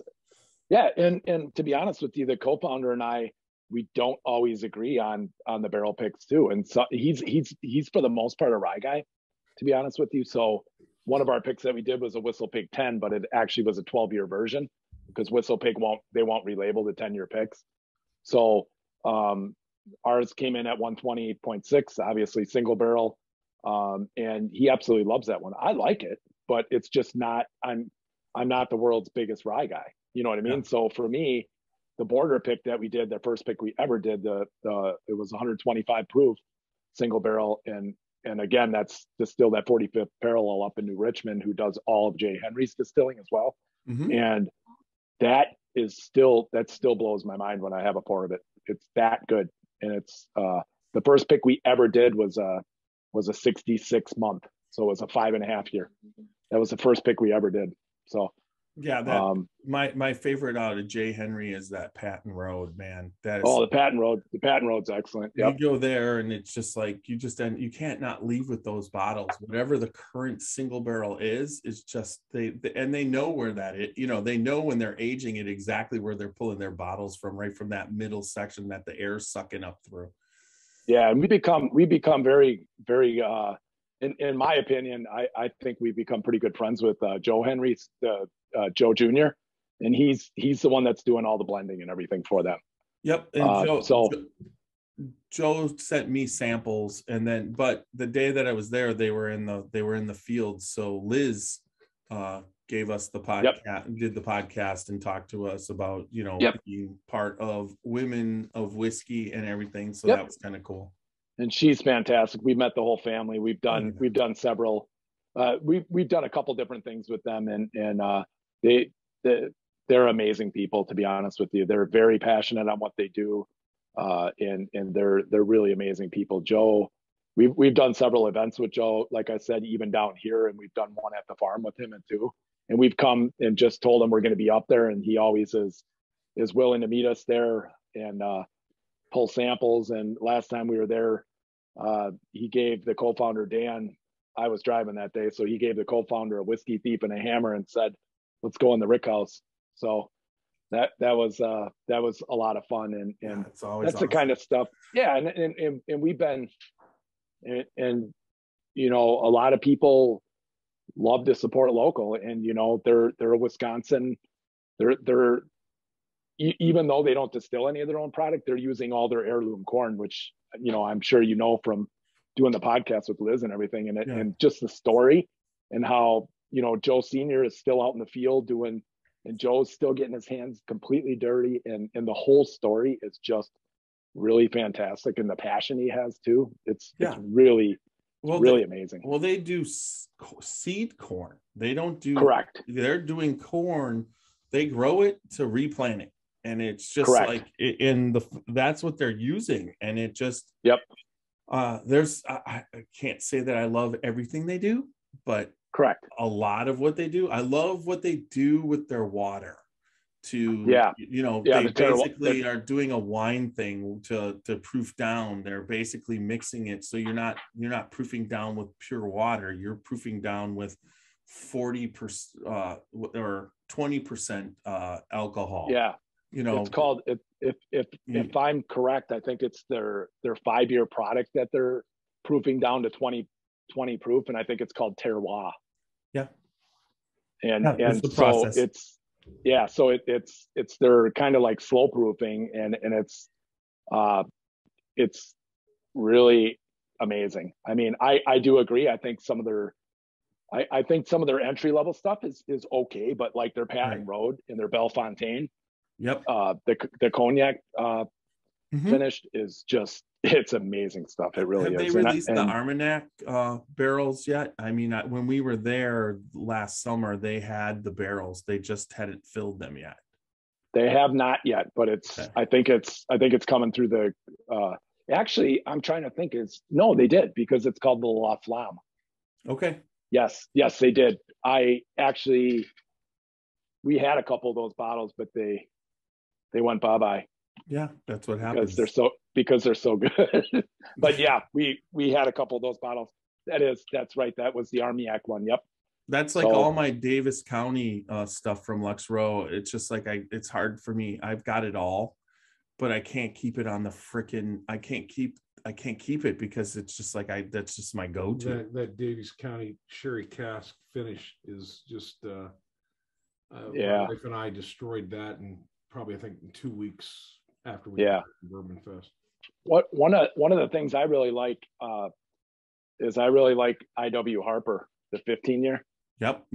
Apparently they stopped making it. I heard they stopped producing it now. I don't know if that's true, but I got one bottle that I had some at the distillery when we were there, and it was really good. I like it a lot. So my wife loves it. Okay. So we've picked it up at the distillery 3 times. I found it in the wild twice. We picked up a Dusty on that also. But right now I have the current bottle we're drinking out of, a backup bottle, but now she loves the cab. It's not 15-year, but have you tried the IW Harper Cabernet finish yet? I have not. That's very hard to find anything IW Harper here in Wisconsin. Well, I don't know what it is, but it's really tough to find. Well, it's been kind of easy to find here. So if you're interested, I could pick you up a bottle, because I think I actually could go to the store tomorrow and it might be still on the shelf. Now the first ran through, everybody was like, you know, it sold, but there's always the whiskey snob, you know, that's kind of, it's like, it's just not good enough for them, because what's the critique on IW Harper 15-year? It's too light. Yeah, it's too light. But I always find that it just depends on your palate. Some people, you know, they just think that it's too light. Well, that just means your taste buds are fried enough that you can't taste what a light bourbon has to offer. Because you've had so many big bourbons that now it's light. But for me, it's the same thing with Basil Hayden. there's a lot of people that rip the shit out of Basil Hayden, but I find almost everything that's Basil Hayden has to be delicious. As far as I'm not gonna, yeah, it's not the same as drinking, Stag Junior. It's not even Right. But at the same time, I can pick up a lot of different what would you say, finesse flavors. It's there. Yeah, I agree. I think the basil stuff is good too, and it's just some people just complain it's too light, but I even the toasted I think is pretty good. Yeah, and that's what's right. They just it shouldn't even be called Basil Hayden. I don't know how they got it called Basil Hayden, but they did. Mm-hmm. Yep. So, all right. Well, we're right around that time. My question to you is there anything else that you want to cover before we go? No, I don't think so. I think there's some stuff, I think there's some stuff we can do together. I think there's, I definitely want to get you some samples of our stuff. And if I can ever get down in your general vicinity and do, like an in-person with you, that'd be pretty cool. That'd be cool. Leroy Butler's going into the Hall of Fame this year, right? Yes. Perfect time to visit. Yeah. It's my neck of the woods. I'm like 5 minutes away from it. So, but I am going to be there, I think August 13th, 12th, 13th, and 14th, that weekend in Wisconsin, because that's my 40th high school reunion. So they actually set the date for me. I might have my wife there and I might not. It just depends on what her schedule is. She's a midwife, so it's always hit or miss with that. But I'll be there in Wisconsin for that. Yeah. I probably and even if we can't hook up that way, you're probably going to be somewhat passing through this area, and even if I can meet you for a quick second to exchange some samples or get you some stuff of ours so you can review it or anything, I'd love to meet in person if that works out. Otherwise, I'll get down by you eventually too. Yeah, I grew up in actually lived in New Berlin, so I know. Oh yeah, so you know exactly where Muskego is. Right off 120. I'm right on the edge of it, but 124th and National would be. Sure. We would come out of the subdivision and right on 124th there, and yeah, you're not far from me. That's probably 10 minutes away from my house. Yep. My uncle lives in Muskego also, so that's awesome. Definite. And I haven't seen him for a while either, so I think we could probably work something out with no problem. Fantastic. So you're gonna share this to the WIsco site too, or eventually? Of course. Wait, eventually it's gonna load tonight, and I'm gonna put up. I'll put up what I got. I'll put it up. I mean, wow. I always. It'll be up. Tomorrow morning is when I start sharing with the groups in the morning. I usually hit it about between 7:30 and 8 o'clock. That's when people are going to work or listening. You seem to, but I'll load it tonight. Some people will see it, and then I'll start promoting it tomorrow. And then this YouTube, I'll work on that tomorrow night and get that loaded up to YouTube. So fantastic. Looking forward to it. Yeah, definitely. All right. So how can people find you? You say about your website, you talk about your website, talk about the group, and then I'll talk about my website, my group, and we'll get out of here. Sure. Absolutely. So WIsco Bourbon Club, you can just search it on Google or on Facebook. It'll come right up. You just got to answer a couple questions to get into our group. It's just kind of just a couple simple questions. How did you find out about WIsco Bourbon? And do you agree to the group rules, which are pretty simple as well? We accept you in. And then if you're just more interested in not the day-to-day operations, you're more interested in kind of the business side of things, we have a WIsco Bourbon page on Facebook as well. Both of those, you can contact us. If you send a message, that's me that answers it usually. Dan, the co-founder, will also get that. And then if you're not on Facebook, we do have an Instagram page as well. I don't do quite as much on there. We do have a Twitter as well. Not too much on there either yet. But if you're very interested in the bare basics, our barrel picks, our events, our merchandise, WIscoBourbon.com. not affiliated with Facebook or any of the social media groups at all. And that's how you can find us. And if you send WIsco Bourbon a message, it's going to be me that sees it. So I will directly respond back to whoever sends us a message. All right. All right. Thank you. Absolutely. All right. And and I just wanted to thank you guys too for having us on tonight. I know me and Jeff have talked several times just on the side. We also did not a podcast, but we did a video call and enjoyed some pours together, kind of introduced ourselves to each other formally. And it's pretty cool that you guys allowed this. So really appreciate it. Well, we thank you. Hey, who knows? Get you on, quarterly, definitely. Yeah. We're willing to promote. It's cross promoting. It cannot hurt. That's for sure. All right. We are the Scotchy Bourbon Boys, www.scotchybourbonboys.com. Check us out there. You can find out the bios about all the Scotchy Bourbon Boys, and then also you can purchase great merchandise like this wonderful Glencairn and these t-shirts. But then also in the top right hand corner, you can hit that Patreon button there. Go there, check it out. You can support us. We love all the people who support us, and if you support us, we will give you some sort of recognition here on the podcast. So please support us there. We are also on all major podcast formats. And remember, whatever podcast format you listen to, make sure that you either subscribe, like, and then also leave us some good feedback. If you like what you're listening to, please do that, because that helps out in other people finding us and listening to us also. So I think that did it. That's pretty much a boom. wrap. Here, you get a boom right there. Nice. Thanks, Josh. Thank you. All right. Remember, everybody, good bourbon equals good times, good times and good friends.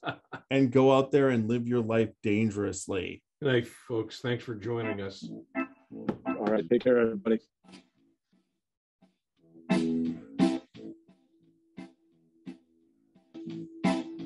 Oh, show me the way to the next whiskey bar. Oh, don't ask why. Oh, don't ask why.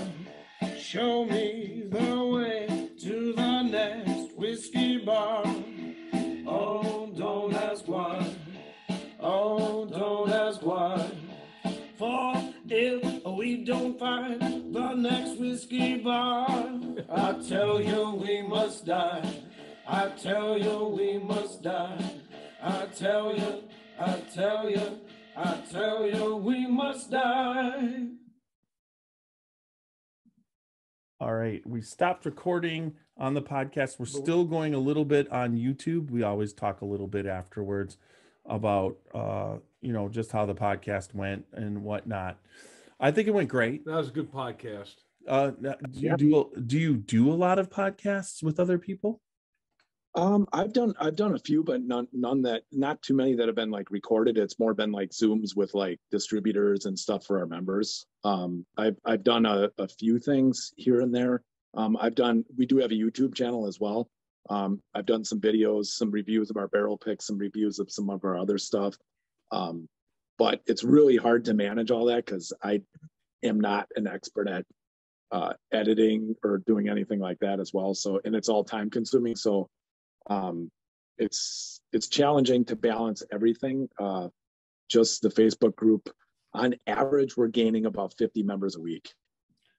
So that's killing. Yep. So yeah, so it just keeps going and going and going. So it's hard to even keep up with that. So but I would love to do it all, but it's you know how it is, Jeff. It's hard to balance everything. Like, it's a lot of time involved with it. You know what I mean? Yeah. I was that way.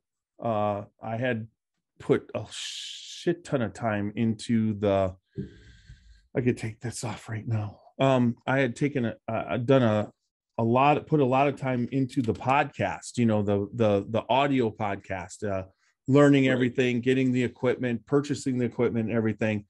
And then I was starting to try and do some YouTube, because YouTube is what myself and Xavier had done with my art career. We did a weekly art blog on YouTube for 7 straight years.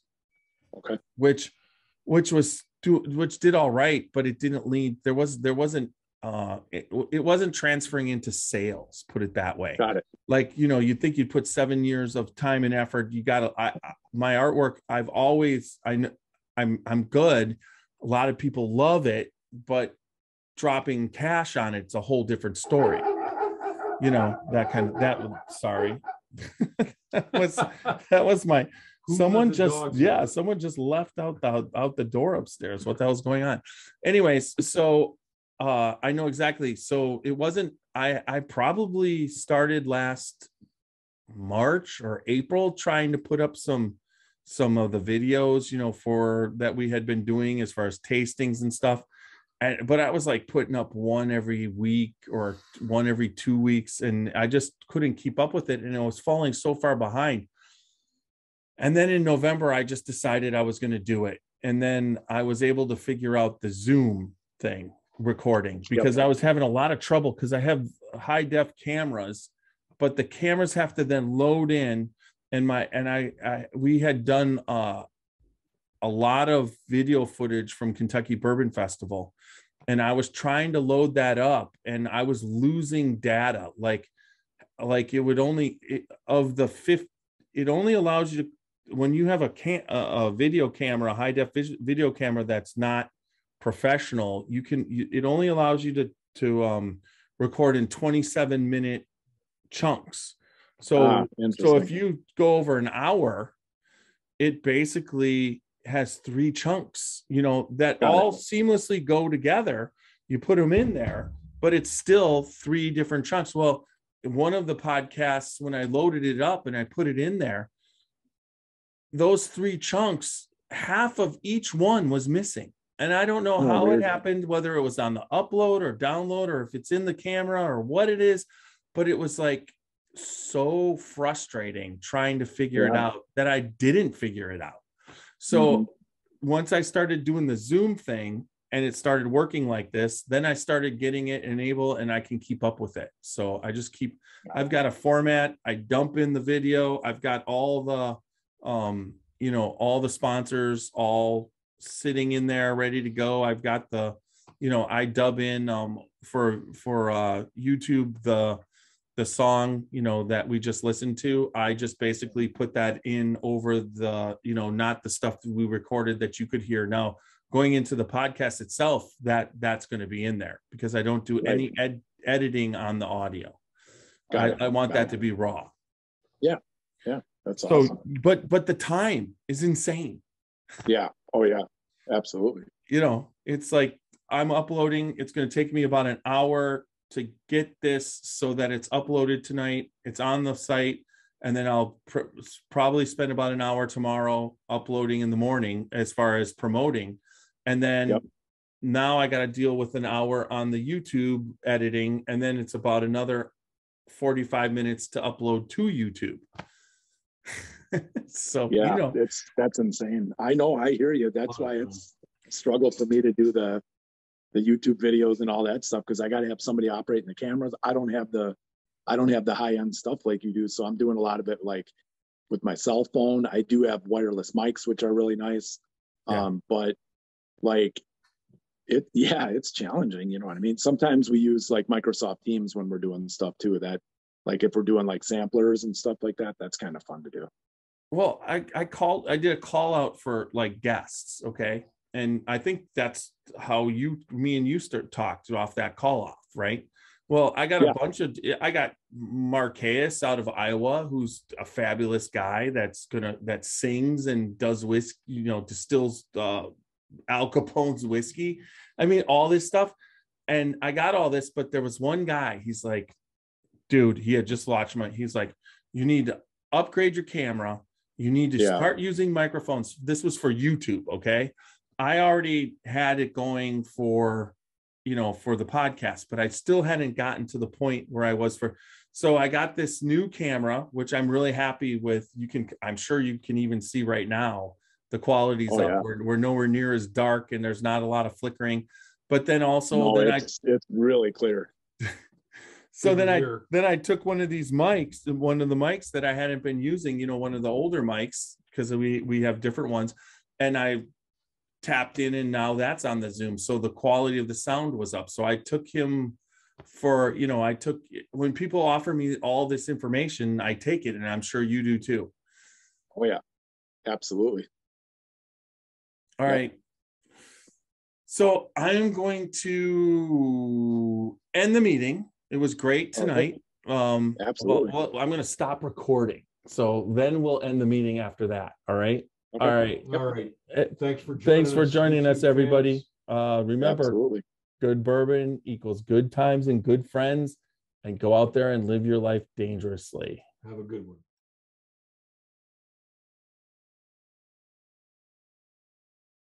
The watershed story.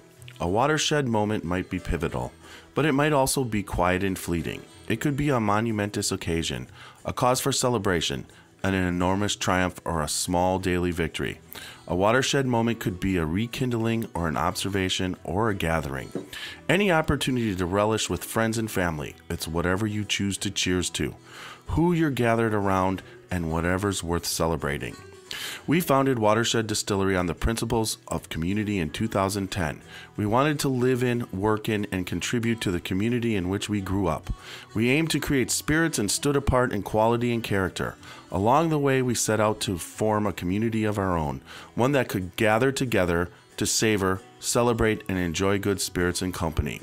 We've grown from a tiny little still and 2 guys in jumpsuits to a dedicated team of over 40 people and 2 much larger stills.